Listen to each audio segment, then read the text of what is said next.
Good evening. Welcome to Yin and Yang, episode 3. Boy, this time has gone quick. And I'm Jacob Christner, normally the pundit's pundit, but not tonight. This show, and this one is a little different, as I am not, as some people know I do mostly sports, but this one is a lot different. It's mostly films. It's mostly debate about acting, about TV, about every little thing in politics. So I go a little bit different. This is my partner for the night on Thursday nights and every night. On that part there, TJ Sanson. And by the way, a movie partner also. Yes. Thank you. Thanks for tuning in. Glad to be here always. Oh, yeah. And and by the way, one of the things this we can do before we get to our topics tonight, I believe we can be able to speak a little more on what we're going at right now, where we're going with the movie, Awakening. Yes, indeed. We are gearing up to shoot a short promo video. That's basically the first 6 or 7 pages of the movie, which kind of is a good, it gets to the heart of the matter pretty quickly, and you see it, but we're because it's sort of a trailer promo. After a certain scene happens, then we're just gonna create a little bit of content that's just designed specifically for the promo, which won't actually end up in the final movie, and of course, because it's a promo, this is our desire to get something out there that is going to bring in some money that we can even upgrade the quality of that even. So I mean, right now we've just got maybe an apartment to shoot in. We've got a great house found. Tell them about the house. The house is called the Wynn Russell House, and they have graciously allowing us to film part of this, in front of it. It's an old house built in 1826. If you Google it, you find out all kinds of information about it online. It's just a wonderful kind of a hidden gem, historic landmark, and that is going to be taking place not this weekend, but next. So I'm in prep mode right now. I've got some stuff I'm going to gather up this weekend. I need to go out there to the house again, which I will, so I don't want to bore anybody with all of that, but yes, we're very excited, and I'm very excited, and looking forward to actually creating something from this. So, well, I can say this to everybody. I've read this script. Yeah, and I've read it all the way through, and we've read it together, and it is really well done. Unlike most of the horror films, and I am not a horror flick guy, I will admit that, but unlike most of those, this one's a little different. This one's not going to be blood and gore and guts, and it's not, it's not useless. There's got a story to it. If anybody's ever seen The Changeling from 1980, George C. Scott, if anybody's ever seen it, it's in that vein.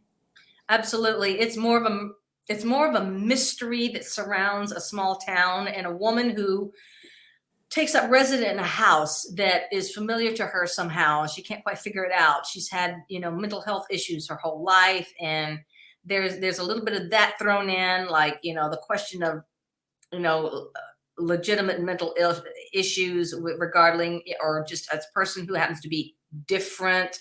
This explores some issues, I think, not only that are happening in modern society, but that have kind of happened throughout history. And as it turns out, I will give a small spoiler. There is a woman character in the past who is a ghost in this house. And the ghost is haunting this house for a reason. She was tried and executed for witchcraft, which a lot of women were in some couple or so years ago. And for no other reason than just there was a vendetta against them. They were different, odd. Maybe they had, maybe they were like, natural herbs and medicine type people, or maybe maybe a woman was the other woman, and somebody got the idea that maybe she needs to be gotten rid of. It was just pick your reason, and it was so easy to, get somebody for that witchcraft if there was something, particularly odd or different about them. Yeah. It's like one of the things is that we have a lot more to be able to talk about. We're going to talk about it in the weeks ahead. But right now, let's get to our topics. And these 4 topics will be really interesting tonight because 3 of them are going to be within the film industry, our actors, our everything. But one is the third one will be is a what if, but I'll bring it to you at the time. Our first one tonight: inflation woes hitting. You said this article to me the other day, actually. Inflation woes hitting indie productions hard. Now, one of the biggest things, this hit a lot of stuff hard, like, and it's just around the world. For instance, I was talking to somebody today. They were from Ghana. It's like 40% inflation. It's Nigeria's near 100%. Mexico's like 14%, and that's low. We're at about 9 to 10, probably 12 for real. You know, basically on something like that. And then there are other different countries. The average is about around the world around 30 some odd percent. So Real. Yeah, and it's like I said, Nigeria is like 100%, so it's unreal right now. So it's like, but so where it's affecting is us, like we're in the movie industry, and you have to. One of the things to be able to understand is there's more than just a script, more than just the play. It's like there's so much to this. My God, yes. And everything costs. And just tell the people, for instance, to tell the people that are watching right now, they may or may not understand. Or see, we're going to be getting a couple of different type of viewers. We're going to be getting the ones that maybe have a dream of being in the films, the ones that are already in there and have an understanding, or just people that have a dream, or just people that just have an interest in this stuff. They're maybe movie buffs, any of that kind of deal. So for anybody that doesn't quite know, tell them the kind of costs that we have that incur when we get onto a set.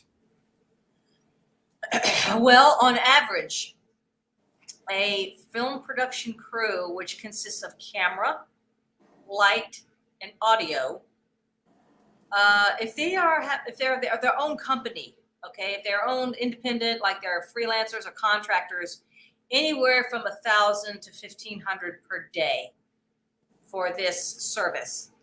And you get it all though. You get the the camera, audio equipment, lights, and then there's a hodgepodge. I mean, there's all kinds of stuff you can, I won't bore you with all the ins and outs of it, but that's on average. Yeah.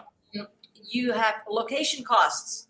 If you are in a soundstage warehouse, there's, so much per day you have to pay. Yeah. And it could be anywhere, Atlanta is cheap compared to, for example, Los Angeles. LA, New York. Yeah. Yes, those markets. And just imagine Toronto and Vancouver with Canadian.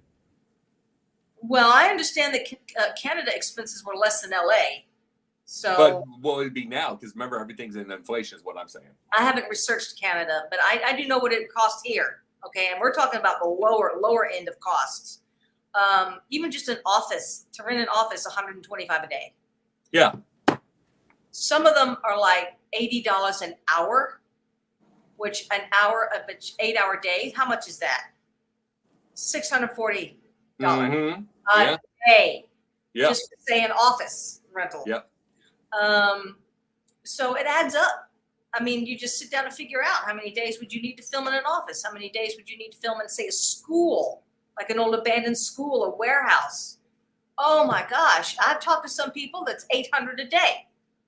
Yeah. So then you have those costs. And if you have actors, assuming you're going to have some actors, if you're not paying them, they're volunteering their time and they just want credit, that's one thing. If you're under what's known as a SAG ultra low budget contract, that's $125 a day. If they're SAG actors, they must have a contract. So a lot of SAG actors don't agree to work for free. I mean, they can't. Or if they get, that could potentially get in some trouble. You could pay potentially a non-SAG actor $75 a day if they're agreeable to it.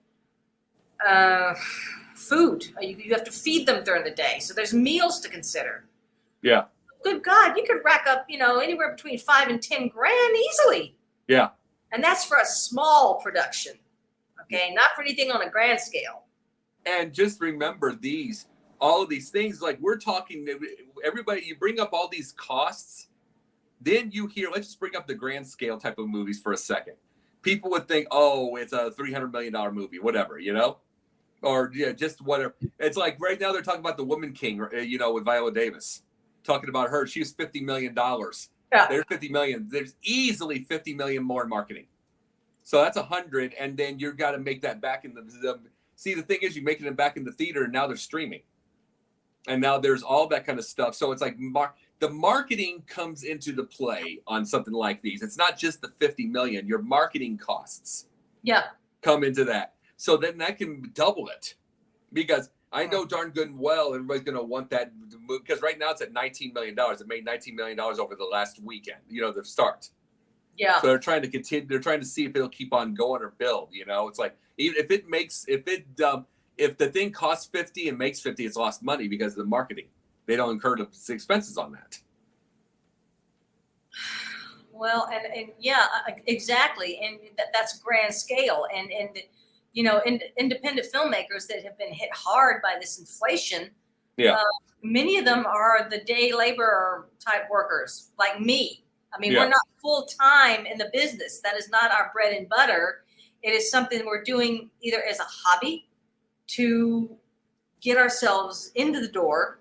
So we're having to come up with the money on our own, which is either through crowdfunding, grants, contests, money, whatever, rich relatives, you got them. Or Yeah. just things.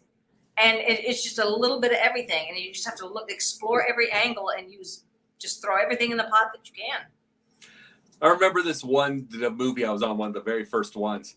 They were, and I'm not going to say the movie because it was one of my first I was on, but they gave a story, and I wasn't on that part, but they used to give a story during the break, and he was on the movie, and they were down to their last part of their film because they've shot it on film, and they were down to the last piece, basically, the last few minutes, and they didn't have any more. They didn't have the budget for any more film.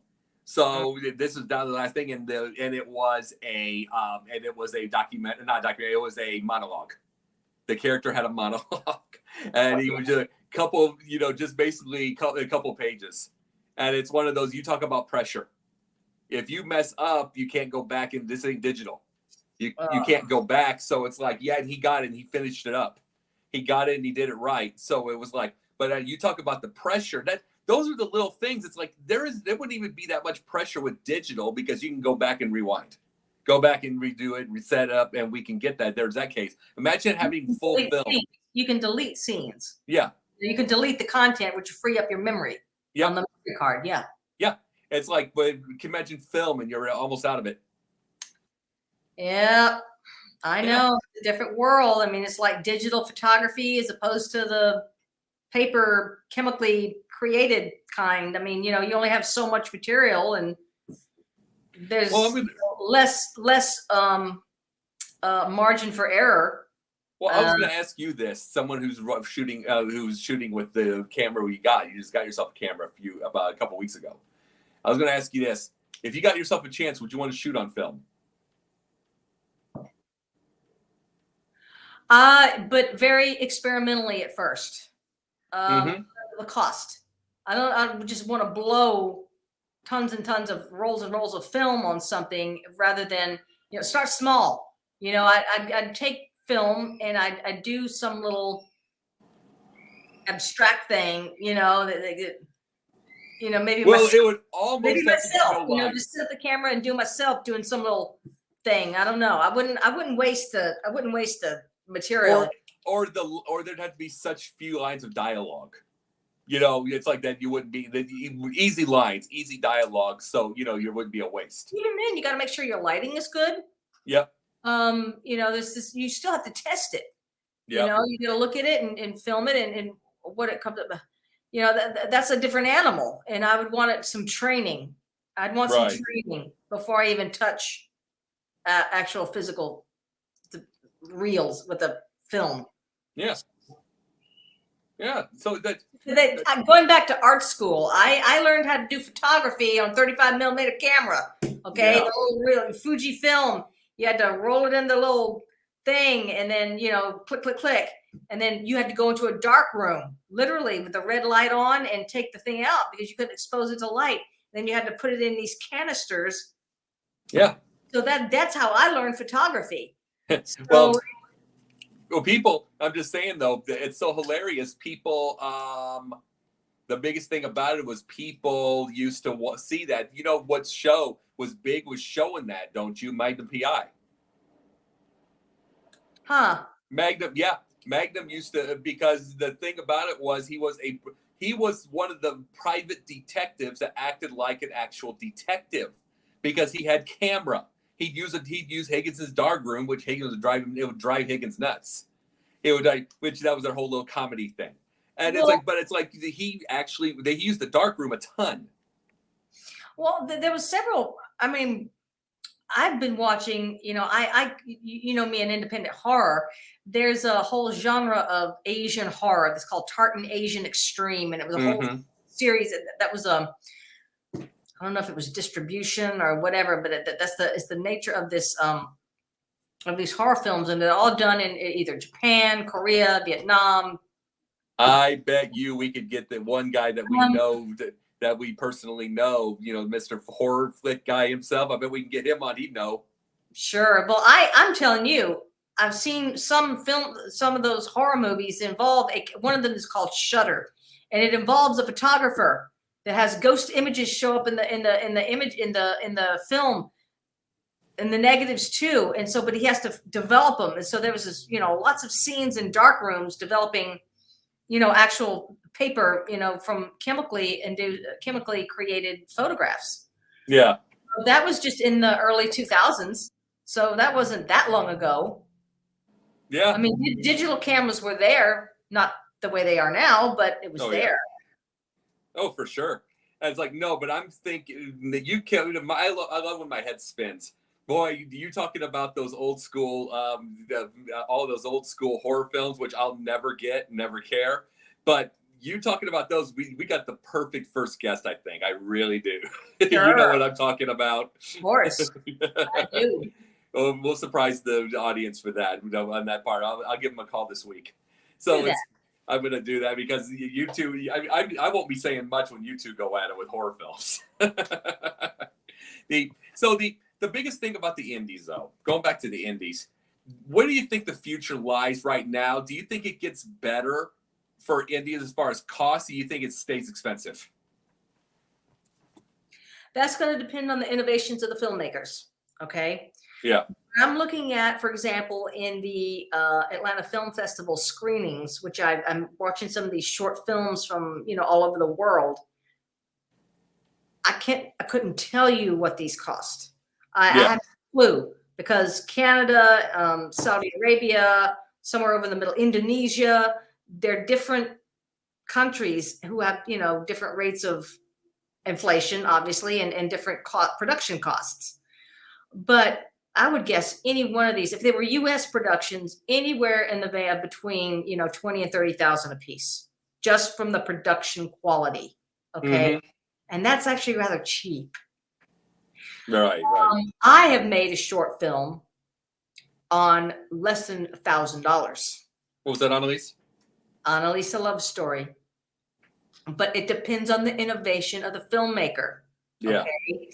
George Lucas didn't have a pot to piss in when he made Star Wars. Okay. I mean, he probably had what was the basic low budget cost of the day, but he made a masterpiece out of it. Okay. Yeah. With his head, his heart, and his skills. All right. So just because you got a lot of money doesn't mean you're going to have a good product. Well, remember Steven Spielberg with Duel, 1972. You know that movie? I've never seen it. Well, have you heard of it? Probably at some point. It was a highway. It was a 1970 or late 60s car. It was Dennis Weaver, and basically the whole thing of the movie is he cut off a trucker, pissed him off, and the trucker chased him for hundreds of miles. It was a real horror. Real. I mean, there was not a whole lot of dialogue. It was just a lot of, you see the sweat. Yeah, it's like and remember Dennis Weaver was McCloud, so he's the tough guy. But he just really was just scared half to death. This truck would just look scary. Sounds like something Stephen King would write. No, it was Steven Spielberg though, but yeah, it's like sounds like a Stephen King novel. Yeah. Oh, it was a real good movie actually. So it was pretty good. Now we're gonna I'm gonna seg into the next thing, but I want to ask you one more question. But I know what you had said about experimental. You know, everything, because we watch the older movies too. What do your preference? You like digital or you like film? It's a medium. That's like saying, do I like, digital art or fine art? It just depends on what you do with it. Mm-hmm. I mean, there's certain limitations to both. Yeah. Right? There are advantages to both. Yep. When you're dealing with a physical object, which is a film strip, which is film, it's a thing, and Yeah. or you're dealing with digital, which is memory, it's storage information. Okay, you can make a solid object like a print or something from it, Yeah. but it's not tangible. You can't hold it. It's like, typing on the keyboard with a mouse or using a pen. I can't say that I prefer one over the other because they both have qualities that are advantageous. Sure. Now, you know me, I'm a traditional artist. I draw and paint. I get on the floor with my pencils and I'm, just to me that's just it's a labor of love, and it's a craft and a skill I've developed over the years, many years ago, and still have. To me, there's nothing like a good old-fashioned pencil. But Well, there's you're doing RBG right now, Hmm? and you're doing RBG right now. Ruth Bader Ginsburg. Yeah. In fact, I was working on it yesterday. Yeah. It's such a tedious, thing that I'm doing right now. But you got to love the process. You got to be able to, lose yourself in it. It's kind of relaxing to me, actually. But yet again, there are others that will actually paint with a program on an iPad. I forget the name of it right now. I know I know in my mind what it is, but you can actually use your fingers and kind of create brush strokes, broad ones, thin ones, color. You use the tools on that on the desktop or the I think it's an iPad. I'm rambling. I sound like I'm rambling, but it's what it is. So, but you know what? You have a product that looks good. Yeah. So I mean, it just depends on what you want. Absolutely. And this will go to our next debate. I wanted to seg into our next debate. It's like this is going to be a 50-50 to a lot of people, and I don't think it even depends on age, gray hairs, or otherwise. You know what I'm saying? I don't think it's going to depend on anything like that. Streaming with binge watching or weekly appointment television. Now, I bring these because we are nearly finished with West Wing. Mm-hmm. We're probably 7-8 episodes left. Going to lose Leo McGarry. Going to lose, all, it's all. We've gone through a couple of years of through this. You know what I'm saying? Just through our times, that stuff, and it's like you and I know this as well as anything else. It ended the perfect time. We're getting to the point where we know that another season probably would have been bad. Right. It's like we're seeing the great excitement of the rest of the election, but another year would have probably been redundancy. It would have been nice to see. It would have been nice to see, spoiler alert, of course, but the people that don't know it, Vinnick and Santos worked together for a year, maybe. It would have been nice, but, being different parties. But it might have been a little different, but it ended the perfect time.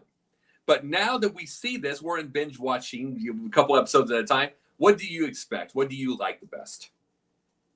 Well, you can certainly become addicted, okay? And I was doing that for some shows.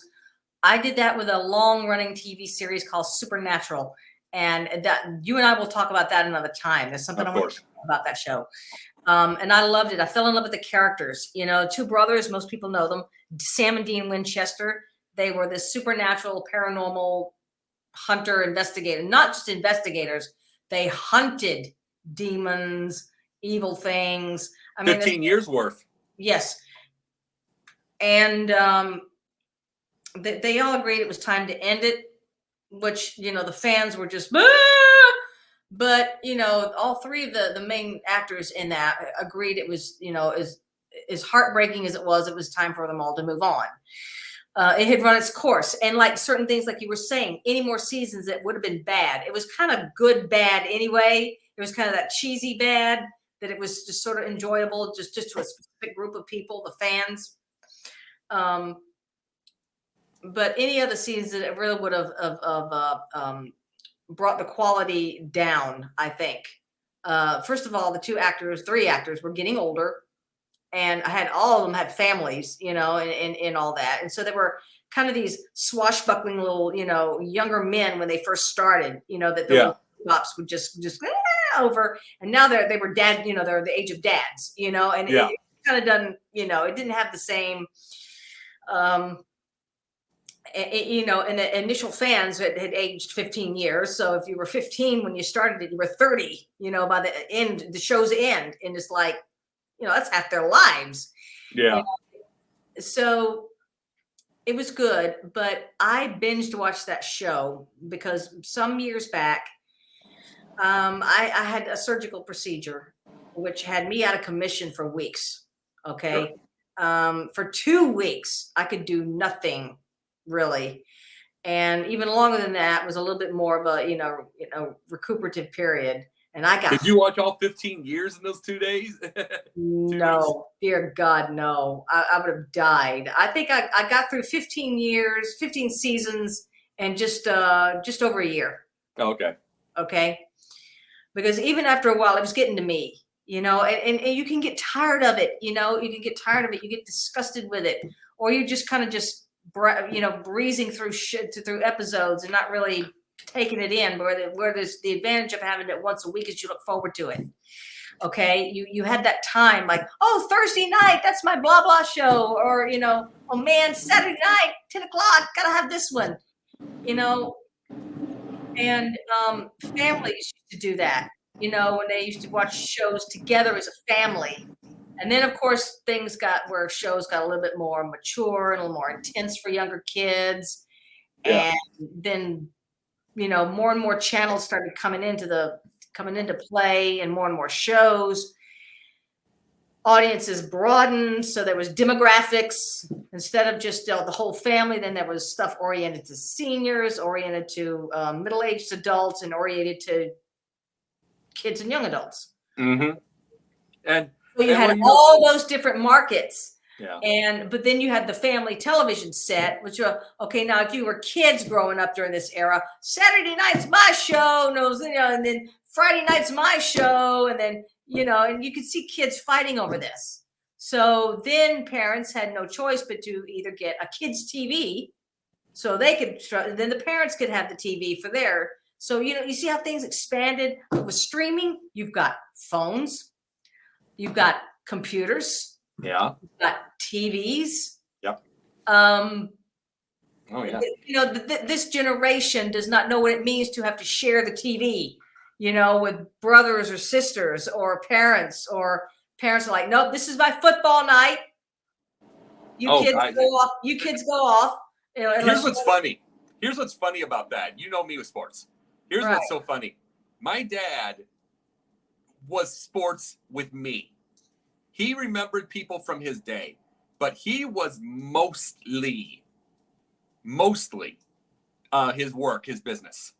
So he's the one asking me questions, even at 6 years old, about who this was, what this was. He was not a sport. If I wasn't home and he's watching sports, you probably seen him sleep in front of the TV. Just, he'd get bored of it, especially baseball. But it's like, that was the thing. It's like he would watch a lot of the stuff. He watched public television a ton. We didn't have cable. So he was watching Rumpole of the Bailey. He was watching Rumpole of the Bailey. He was watching, guess what? Wooster and Jeeves. Oh my God, Jeeves and Wooster. Awesome. Jeeves and Wooster. Yeah, he was a monster fan of Hugh Laurie on that. Huge. Oh my God, he missed out on House. Yeah, I know. He missed out on House big time. Yeah, he would have loved him. Oh yeah, and it's like, oh yeah, Wooster and Jeeves and Wooster. Yeah, he would have. Oh yeah, he loved that. Rumpole of the Bailey. He liked. We both watched. Are you served? Are you being served? Yeah. Oh God, yeah, those British comedies. Oh yeah, BBC. That was BBC. So yeah, but it was on our public televisions. Yes. Oh. He was big. He was big into those types and everything. And then if it was this was the thing. Growing up, sports it's like we got it on Sundays. He knew I loved it, but once the game was over, it was like, okay, go mow, go rake leaves, go shovel, whatever. And it was like, that is where my how I take losing and winning. It's gone after about 5 minutes. I don't take a week where I want to jump out of a window. It's like because of him. It was like it's like it was the same time. It would shock you. He was a construction man, everything like that. But then he would watch these classics on PBS, and he'd watch a ton of PBS. It'd be news. It'd be politics. He had good taste, that's for sure. He had good taste. Oh yeah. He wasn't into dumb shit. I wonder what he would think of the dumb shit that's out there now. Oh God. Well, see, because we didn't have cable. Reality television. Yeah. No. See, the thing was, he's gone by 2010. So the thing about it, what he would do is he would rent CD tapes on books on tape or CD, and then he would just turn the TV off instead of flipping around, and then listen to books on CD. Well, that's good. I mean, that's just keeping your mind active. And me and my books, I'd rather hold a book in my hand. That's. Yeah. I don't even want to read it on a tablet. I couldn't get into that. So getting on back to the subject. Now here was the thing that was probably the strength of appointment television. I'll say the name Gunsmoke. It was from 1955 to 1975, 20 years. And here's the thing: you get Matt Dillon, you get James Arness. You get from a guy who's 6 foot. He's 6'7" the whole way, mind you. But you get a 6'7" guy, and he's tall and he's really handsome. And he's young, youthful looking. He's John Wayne's best buddy, all that stuff. 1975, his knees are gone. He walks like it. Yeah, he is beaten up. He's still doing his own. Stunts. So he is walking slower. You can just tell it's harder for him to get on horses, and it's all that. But see, in appointment television, in those times, those 20 years that people watched, he just got older with you. You didn't. Well, of course. Yeah, he got older with you, so you don't tell the difference. But if you're watching, go ahead. I'm sorry. No, that's the point I was making about Supernatural. Yeah, because there's so much of those characters aged, but they were still doing the same shit they were doing when they were 23 and 24, and there they were at 37, 38. And realistically in their own lives, the two actors, the two leads, were married with kids, and yeah. Their audience had matured and probably had become married and, careers and kids and whatever. And, it's just so funny, when your audience ages with you, they either with you for the whole journey or they are only with you for a couple of years and then they're done. It's like, I've had enough, yeah. Obviously this Gunsmoke, it wouldn't be around for 20 years if it didn't have its audience. Oh, absolutely. And it must have had a younger audience coming in because they couldn't sustain on just the older. Right.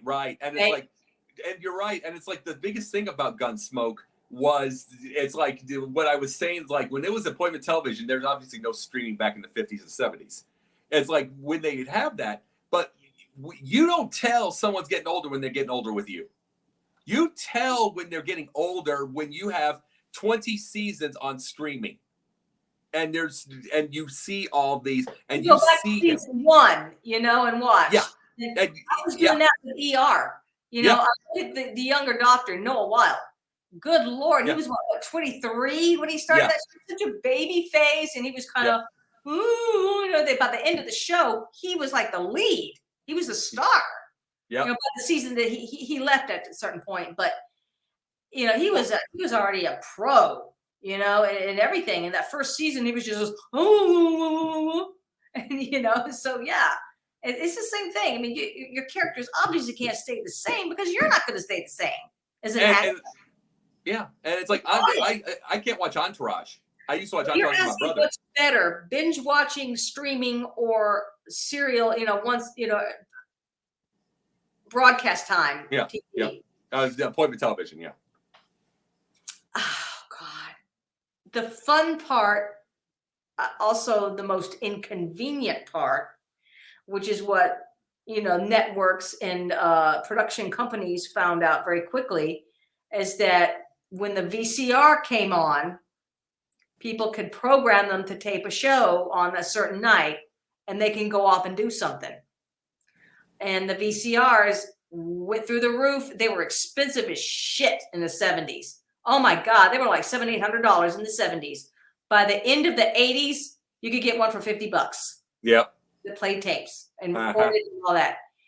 And they even had the kind that had 2 slots, so you could tape one, record another. You know, 2 different. Yep. It was just so much advancement in technology at that time.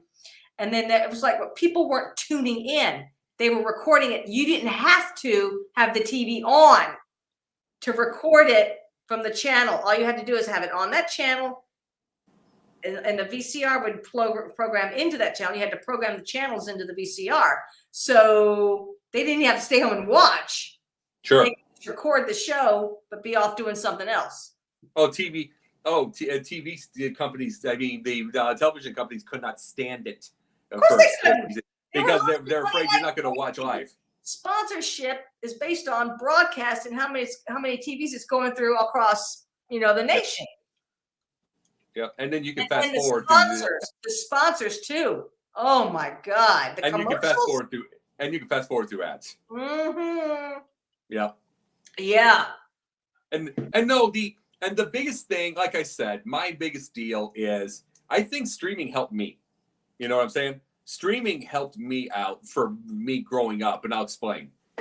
When you watch a show, as long as you may, of any type, you're watching it week by week. They're aging with you, so you can't tell. But when I watched during some of the COVID, even though I didn't really lock down, I watched TV shows. I also watched a lot of the sports that I watched from like '84 on when it started. I watched those things. When you see, you don't notice your age from the '80s. It's it's laugh. The ads are like Commodore 64. You know, it's like, yeah, we already know it's old. It's like going back to 1953. You know, we already know.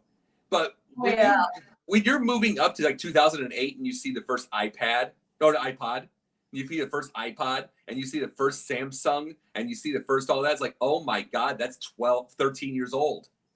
And I'm like, and you realize you still got years left, and it's like, you don't realize how old, I mean, how much you were kept going back in time until you don't realize it from the 80s and 90s because you already know it's old.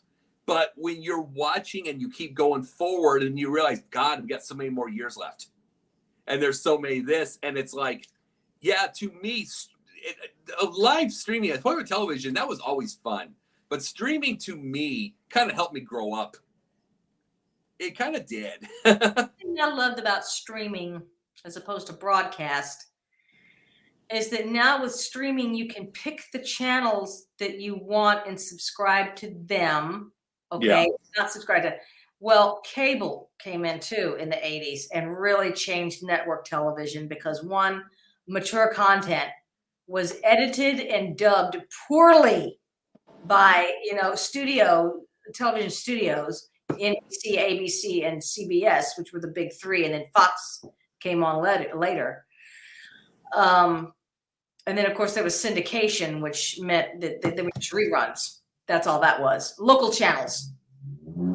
But they would edit and cut down things in such a way that it was poorly done. I mean, continuity sucked ass. Mm-hmm. And then you saw a film that had, language or certain scenes that had to be, and you saw it in its full entirety, in full context. Then you're like, leave it alone.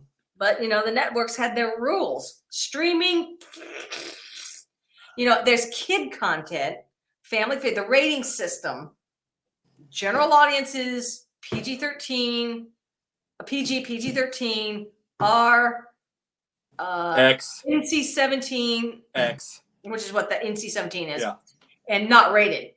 Yeah. So all those different things.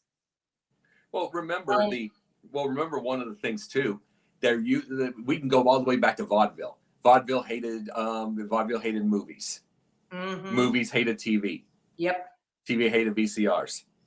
VCR hated DVD because it was a better clarity. Radio hated television. Let's go back even farther on that. Radio hated television. Yep. You're not going to listen. But here's the deal. In the end, nothing went really out of business unless it was a niche. It's like theaters are still around. maybe vaudeville by itself, but that's still the advent of theater. Theater's still around. Broadway's We still have around. stand-up comedy, which is Yeah, comedy clubs, which is basically the vaudeville. yeah.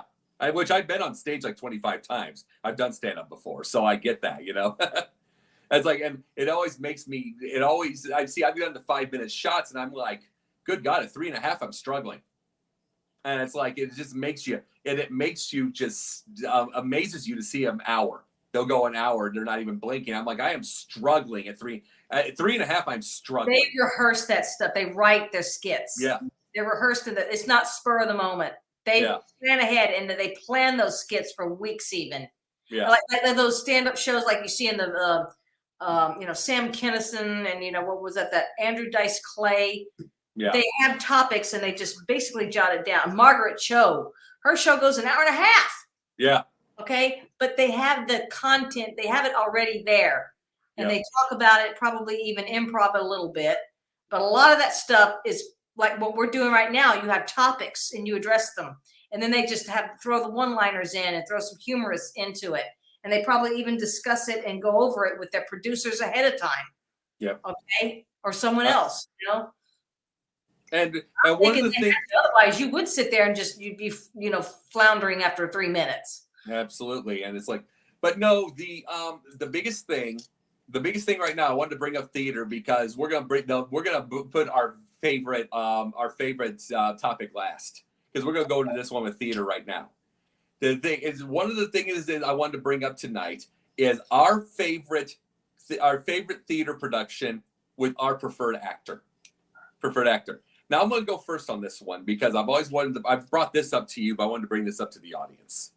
What we have, my favorite play, without a shadow of a doubt, it's either between Inherit the Wind and Death of a Salesman. And I'll bring up Inherit the Wind along with these types. But to me, Death of a Salesman, there's been quite a few types. There's been Lee J. Cobb. There's been Dustin Hoffman. There's been Frederick March. It goes all the way back. There's been Brian Dennehy. There's Wendell. Geez, I'll get his last name in a second. He did it in England. Let's see, it'll come to me. But it's like he did his. But it's like, the one thing about me with a Willy Loman, to me, there's all kinds of different ones.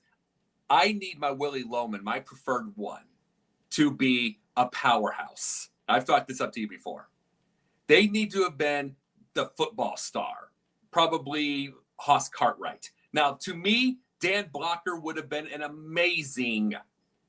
You know of Dan Blocker from Bonanza. Remember Hoss Cartwright? I think so. Yeah.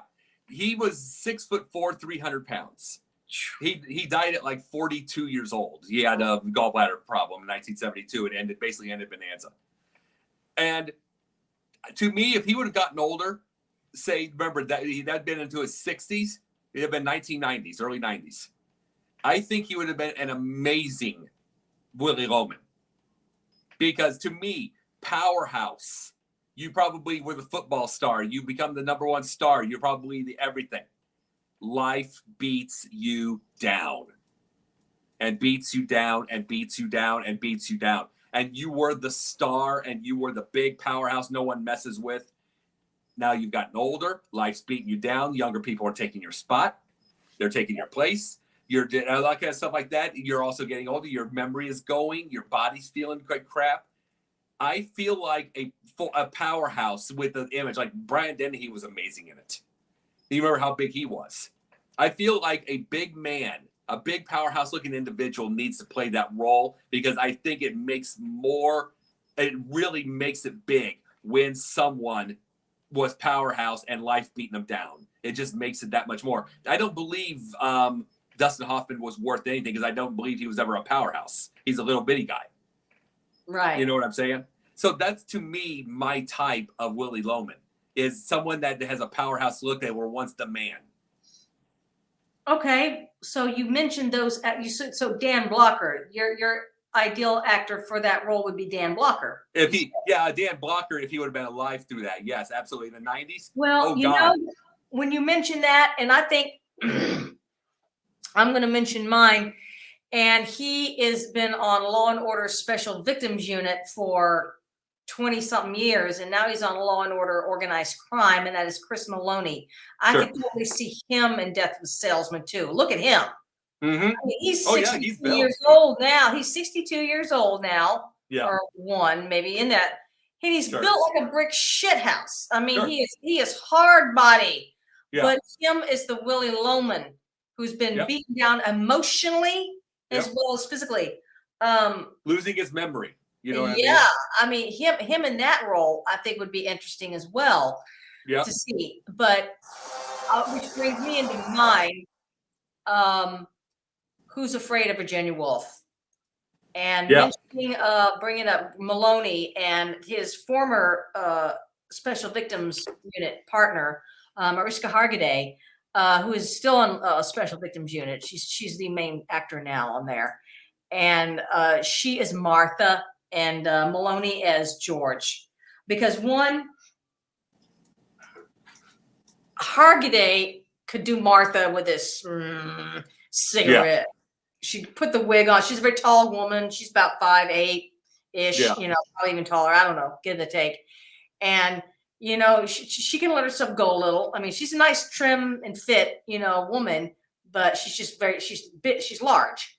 But she can make herself go even more, you know, and put the, you know, a gray wig on or something and the cigarette. And when she comes in, it goes, what a dump. And oh God, I would pay through the nose to watch her do that role. Sure. And Maloney too was George. I mean, he's such a big burly guy, but George is so meek, his personality. And but he's always got that one up. He's smart. You know, he's clever, and he comes up and he sees things. He, you know, he picks things up. You know, he lets Martha just runs him into the ground, but he's just always doing this at her. Yep. And to see him not play such the tough guy, but more of an intellectually strong absolutely. person. You know, and maybe even put glasses on, you know, just do something different, you know, his appearance would be awesome. And I think that would be sellout shows, I think, you know, Broadway even, or off Broadway, those would be sellout shows. Yeah. Having him as George and Martha. And let's pick one more play each. I had another idea. I'm just going to go based off of what the deal was. Inherit the Wind. Now, as myself, if I was to get myself more into the play world, into the stage, I would love to be. I would not want to be Brady. I'd want to be Drummond. And like I said, the reason is the ending. Is the reason I'd want to be Drummond. He is the agnostic, but you see him at the end putting the Bible on top. And after his buddy dies, you don't know if he's gonna go home and read that or if that's it in memory. You know, but see, Spencer Tracy and Jack Lemmon played him so differently. Played Drummond so differently. I mean, Spencer Tracy came on in with blew on into town. It's like he was the powerhouse of the world. Jack Lemmon's Drummond came in and he was, you know, very kindly, you know, like Jack Lemmon could be, you know, and everything. But the end, he's congenial. Yeah.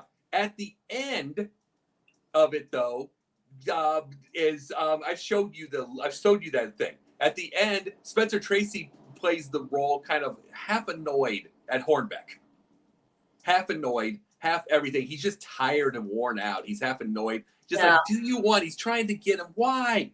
But Jack Lemmon wants to kill him. This is the congenial's out. It's like he wants to kill him, and he's not. He doesn't yell. But I'm saying that's the whole point of what I was bringing up. You know what I'm saying? Right. And those were the types that I like to bring. And it's like, I think a great Drummond, a great Drummond of this day and age, really. Because it is tough to get those levels of, you know what I'm saying? to get those levels of actor now. Well, you know, speaking of Law and Order, Sam Waterston. In That would fact, be the that would be premiere, a great Drummond. the premiere of Organized Crime, Yeah, which is tonight. Actually, tonight is Organized Crime, and then Special Victims Unit, and they'll be ready on streaming by tomorrow, and that's what I'm going to be watching. of course. But it's a crossover with the three shows: the regular Law and Order with Sam Waterston. I think his character is in part of it. Then Maloney's character in Organized Crime, and then Hargaday's character in Special Victims Unit. It's a 3-week crossover, first time ever for all these shows. I know you'll get into that, no question. Oh yes, indeed I will. I got Alan Alda as Drummond. Possibly a different kind, but yeah. He'd be an intellectual Drummond. He'd be the intellectual Drummond. It's like you could see him like Hawkeye. You could see Alan Alda like Hawkeye. He'd have a snarmy, smart ass comeback to everything. That would be an interesting interpretation. Yeah, for sure. Yeah, you could see that part. And what's another? I was gonna say, what's another play of yours that I know the type of one that you like? Oh God, honey, there's so many, and yeah, Virginia Woolf is one of my top.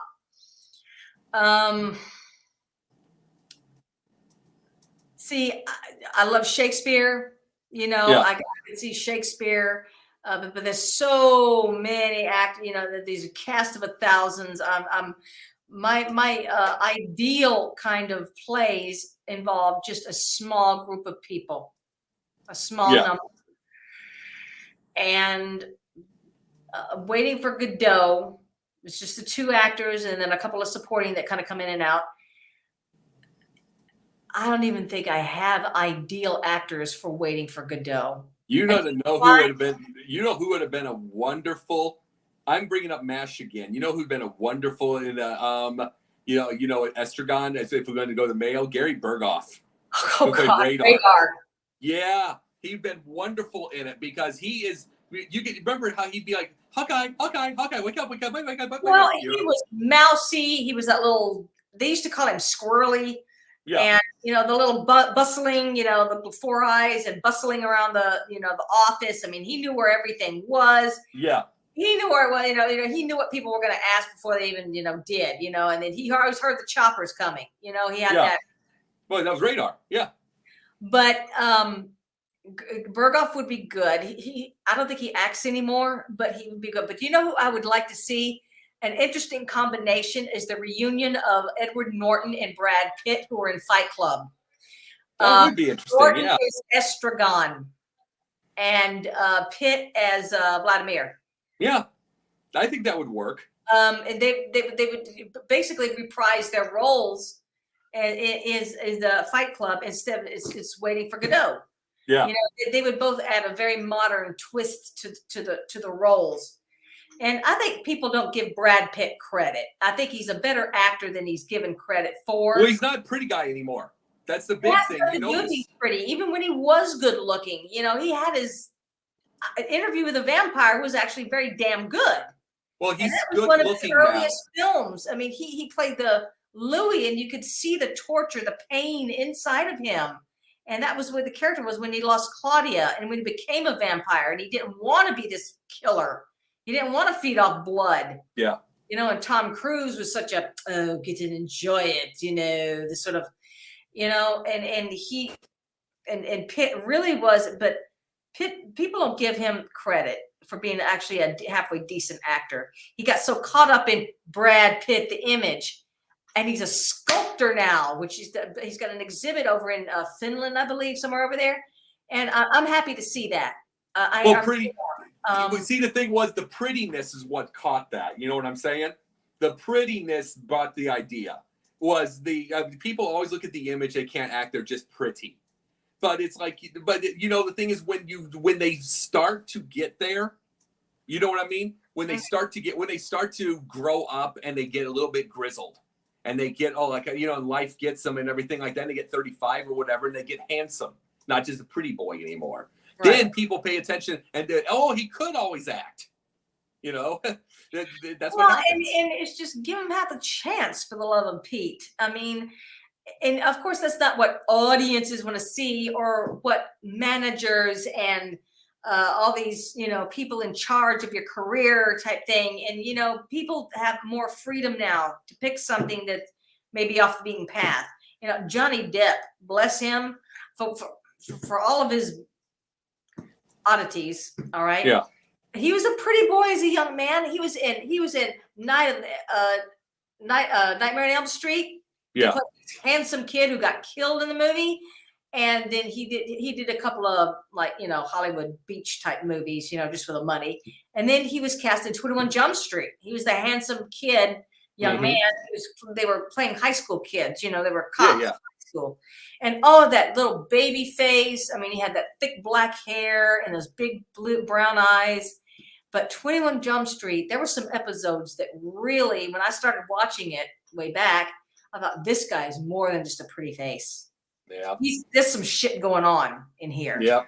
Oh, Okay? yeah. And Then he sedged away into movies, and he did some real offbeat stuff. He jumped into character roles fast. who do you think Huh? Who do you think played the best president ever? Played the best president? Yeah. And the actors that played the best president. We already know Martin Sheen, obviously. Daniel Day-Lewis is Lincoln. Yeah, that's a good one. I like Bill Paxton in Independence Day. No, that was you Bill mean Paxton. like a fake president? Yeah, no, I'm just saying playing the the role. Oh, Yeah, Martin Sheen. Martin Sheen, Martin no question. Sheen. West Harrison Wing. Ford. Yeah, no Martin question. Sheen, West Wing. Well, see, and the thing is, Martin Sheen, the thing about it is the fact that it was obviously, the one thing that made that a show was the fact that there would be nobody to this day that will allow a 5'8" actor, or not actor, but 5'8" president. Every president from the get-go has been 6'2" to 6'4". And it's like, he's 5'8". That's what made it such a difference, is they were trying to make him FDR. He was smart, clever, witty, loved his wife, cared about his job. He didn't take any bullshit. He was a Democrat. He was a Democrat, and he was smart. Yeah. But he wasn't woke. Okay. Right. He wasn't woke. Right. All right. Not like we hear. We Yeah. Today. All right. Yeah. He wasn't. He was a very down to earth economics major. Yeah. How many Democrats are that? Yeah. Or who would admit to being that? Right, and it's like, well, it was basically an economics major who had he had a respect for capitalism, wanted to make his own version of capitalism, and he wanted to get his own. And of course, you only have 8 years, and it's not near enough. I know, it really isn't. And anyway, now that we're going to take it to our final deal, and this is going to be a little different, our final topic. I thought about this, and I wanted to get yours, and you're going to do most of the talking on this one. I have mine. I'll bring mine toward the thing, but this is your stage on this one. You wake up one morning, whether it's a dream or it's real, you're the president of the United States. You are it. You're everything. You're able to flip your switch on and do the job and good everything like that, knowing what you know about politics and how it works now. What's everything you would do? What you want to do? Oh, I will ask you different questions. I have seen enough of West Wing to know it's not as simple as just what I would do. What to do. But that's the Cliff Notes version. We know that there's more to it than what the hour will give. But I'm going to ask you questions. I would do something about runaway capitalism. Okay. Because inflation and the cost of living is just, it's ridiculous. Okay. It's ridiculous. When most households don't make $40,000 a year, and you can't even get a 1-bedroom apartment on that income, there's something wrong. Okay. There's something wrong. So that means, I don't know. I would look into every option is to somehow get it under control. I think corporate welfare has got to go. If you can't survive on your profits, then you're not spending right. They're doing something wrong. Okay. Are you talking about like what happened with Patagonia? You mean how they did theirs? I'm talking about Freddie Mae and Fannie Mac and Freddie Fannie Mae, Fannie Mae, Freddie Freddie Mac. Mac, Yeah. whatever, whoever the hell they are. And this was years back, but that shit should not have happened. Okay, no corporate bailouts for irresponsibility when the owners and the managers, the CEOs have $4,000 curtain rods and trash That's cans. more of the wife than the CEOs, I think. I But don't care get who you. it is. Yeah. I don't care who it is. Whoever spent the money. Yeah. Okay, that shit's got to go. Now, what do you think of? You've read the thing. What do you think of what happened with Patagonia and CEO? Well, I don't know how he got there. I don't know enough about him. I think that taking his money, his profits, and putting them into charitable organizations is a very worthwhile and noble thing. Well, and I think. Sorry, I'm sorry. Go ahead. I think it's a very noble thing. He's taking his excess, his wealth. What does he need with it all? Okay, unless he's got 5,000 kids. All right, what does he personally need with it all? You could take that and establish an institution. You could, invest in the needy, areas of need. All right, which I think you and I have talked about that, which I think is very noble. It doesn't necessarily, it shouldn't be required. Okay, no, I don't believe in that. Okay, but I think he did a very good thing. Well, for people that didn't know, Patagonia, he's selling off most of his business. He's selling off. You can take a look in Google, but he's selling off most of his business. It goes into a certain trust, and it's going to, instead of going to a family or selling off to anything, it's going, every bit of the profits are going to environmental studies. They're going to environmental groups, and see, he did what he did because you know something, he owns it. Yeah, he owns it. It's like, this is the thing I always tell people. People have different views, personalities, all that stuff. They have every ounce of those. You understand what I mean? They kept their, but when you own it, you make the choice to do what you want to do with your money. Same with a Warren Buffett. Same with any of those. I earn my paycheck, and once my bills are paid, what I do with the rest of that money is my business. Absolutely. But I earn it. We're not talking about corporate CEOs that embezzle business funds for their personal use. Well, and see, that's not every, that is, here's the thing. The media brings that. The media brings it out. It's not anywhere near the amount of people. It's so few. There are so many businesses that are out there doing good, but we don't get that media. We don't get it. And it's kind of stinks to be able to get that because you're not, remember, but if it bleeds, it leads. That's the media. I call it hit and run media. We must. And it's like, to me, I myself, I want to be a billionaire, so I'm not going to go off of capitalism. But you know what I used to call it? You brought it runaway capitalism. I have an idea. I called it the GM economy, and now the Las Vegas economy, and I'll explain. The GM economy was when you had all the, this is my explanation. There's going to be people with more. You know what I'm saying? They know what to say. It is, they had all the plants around, all the houses there. People were the neighbors. It was a couple miles off. You started probably 18 to 21 years old. You got a couple, 3 kids. You got your houses. You got everything. You paid it all off. Paid your cars off. Got all that kind of stuff. Boom, boom, boom, boom. In a way, that's how the economy rolled. Then people got to go out on weekends. They got to have all that stuff. Remember, they go to McDonald's. It was 17 cents for the burger or whatever. You know what I mean? Oh, you got that. Now it is what I call the Las Vegas economy. God. It is a Las Vegas economy. It really is. And it's like everything, when the economy goes well, it really goes well. It was the first 3 years of Trump. It really was. There were jobs booming. But then when you get a COVID, yeah.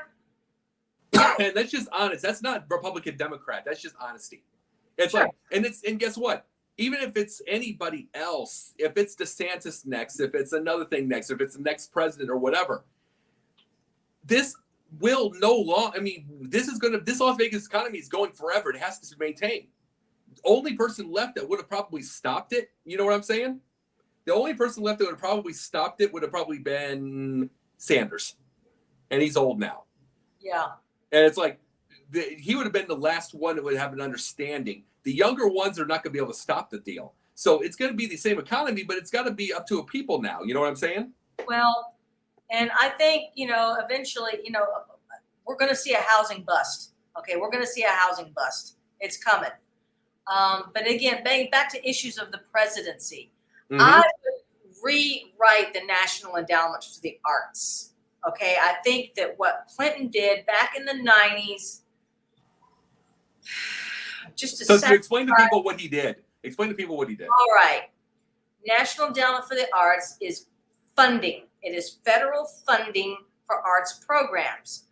When they mean federal, that means there's so much allotted that goes to the different states for different art programs. And some of them are institutional, like schools and public artworks, things, public parks, they're landscaping things, or music, a symphony orchestra, galleries and museums. That's for the public use. But at one time, there were NEA grants that were awarded to individual artists whose work was looked at, judged. They had to apply and qualify for certain, types of grants, just like any other type of grant.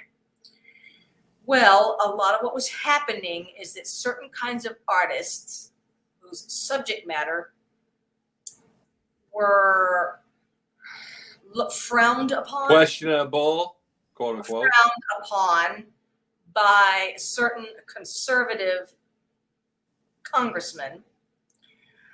And it brought the attention to the NEA, especially in the late 80s, which, all that time, there was an emerging artistic group of people who came up in the 60s and 70s who were definitely a little bit more free thinking. Mm-hmm. Okay, who had good quality work, but their subjects were like, okay, what do labeled pornographic in some instances. And because of that pressure from the right, and that could be researched easily enough, Sure. William Jefferson Clinton revamped the National Endowment for the Arts and removed grant programs for individuals. And it's just for like organizations now, like 501Cs, theaters, art galleries, the Atlanta Symphony Orchestra, or symphony orchestras, music programs. But I think it serves so much more than just let's, buy tickets. Okay. Arts programs can benefit people with mental health issues. Arts programs can benefit disadvantaged people in, very poor communities, kids who don't have fancy schmancy phones, schools that desperately need art supplies and materials that are not only safe to use, but teachers qualified to teach them how to use them. Veterans with PTSD, mental health issues, troubles, re-entering society, art therapy or music therapy or some kind of creative therapy, whatever it is only beneficial. I mean, you can't force these things by all means, but it needs to be there. And I don't think that if you're a veteran who served this country and you're having mental health issues, struggling with whatever, physical or otherwise, issues, should have to apply for a grant for art therapy. They shouldn't have to apply for a grant. It ought to be there, available. So there's a lot of things I would look into. Those are two of the top right there. Of course, we want to get into civil rights, women's health issues. That's a topic for another time because we're running out of time. Well, one of the things I'm going to bring up to that fucking Supreme Court decision, I would do everything I could do to just go around that. That would be top. That would be the main thing you got to do now is there is no more Roe v. Wade yet. If you were going to do it yourself, you have to create a new case. But I'm going to bring this up to everybody. People did not know this part from me. Just being honest. I put it on Facebook, I put it on Twitter, and I put it on the thing. People were asking me, what did I think of Roe v. Wade? I do not answer. Okay. I don't answer. And the reason being is because if, for one thing, I'm not a woman. And I'm just being truthful. I'm not a woman. That's obvious. Yeah. I'm not a woman. And I have a belief, truthfully, that I don't need to be butting into women's issues. Now, I would love for this to lay into everybody. I want people to have this belief here. I want people to understand that I would hope that this mindset allows this change in politics one day over the years. I don't know how long it's going to take. It can take forever. It can take forever. But how about back off and let the women talk? That's where I'm at. So you're never going to hear a pro-life or pro-choice thing from me. I don't want to get into women's issues. I don't want to, and it's just what I am. What really, really stuck in my craw about all that is that there were women who supported that decision. Oh yeah, there's pro-life. A lot of them are. But pro-life does not. They don't know. They don't know. Okay, they've either been willfully ignorant, or horribly sheltered, or brainwashed by these fundamentalist, religiosity, and that's what it is, honey. Take religion out of it, and it wouldn't be an issue. Okay, I'm telling you this. Take religion out of it, and it wouldn't be an issue. But they've been drummed into them for the last 35 years. Okay, at least 25. That abortion is murder. It stops a beating heart. Well, you know what else stops a beating heart? Murder. These idiots who march into schools with guns, take out 10 and 15 school kids at once. Okay? That's murder. They're not screaming about that. All right? So this is something I will just firmly dig my heels in about this until the day I drop dead, whenever that's going to be. So another 56 years. No. Yeah, we'll see. Well, either way. Well, I wanted to give you a big thing for this. You know what I'm saying, that people could see in the future. We know we're going to start out with small audience, but I want the future to see where your thing is at and understand where mine. I wanted to give you that tonight. Well, no problem. I do appreciate it. No problem. You. And this has been Yin and Yang. And this is what Yin and Yang, and the reason we are Yin and Yang is we have different views. But there's also it's the idea of conversation. It's also the idea of conversation, getting the whole thing. We have a lot in common. We have a lot of differences. Sure. But we have a lot of differences. And I wanted to see whether it's my sports, or whether it's from Pundit's Pundit, or it's Yin and Yang. I'm trying to get this world to understand the idea of conversation. To get the idea. It's like maybe it can lead to the politics. Maybe we can get it again because there's way too much bloodshed, whether it's verbal or otherwise. And it's time to bring this. And it's going to take a long time. But you got to bang into somebody's head. Let's start talking. Yeah. And start talking. And it's like, and I'll bring things up, and there'll be differences, and there'll be everything. We have lots of different episodes for you and I to be able to get a debate going. It's like tonight was your thing, but it's like we'll get to that thing, and I want people to understand. I want you to have as much stage as you can be able to get, because there's going to be a ton of people that believe in you, agree with you. There's going to be a ton of them. And let's just hope they're going to get out and vote. Yeah, well, and I hope my end votes on the thing, but at the same time, you're going to be more on the left wing side for every issue than I'm going to be on a right wing for that side. That's just what I am. I have a lot of independent in me too. But anyway, this has been a great show. We gone even longer this time. We went hour 7 last. So I appreciate everybody watching. I appreciate you, TJ. And we're going to continue with this show every single Thursday. And we also got a movie going on. We'll keep up to date on what's going on. Absolutely. For everybody here, Jacob Christner, the TJ Sanson, the Yin and Yang, you have a great night. Thank you. Have a good night, everyone.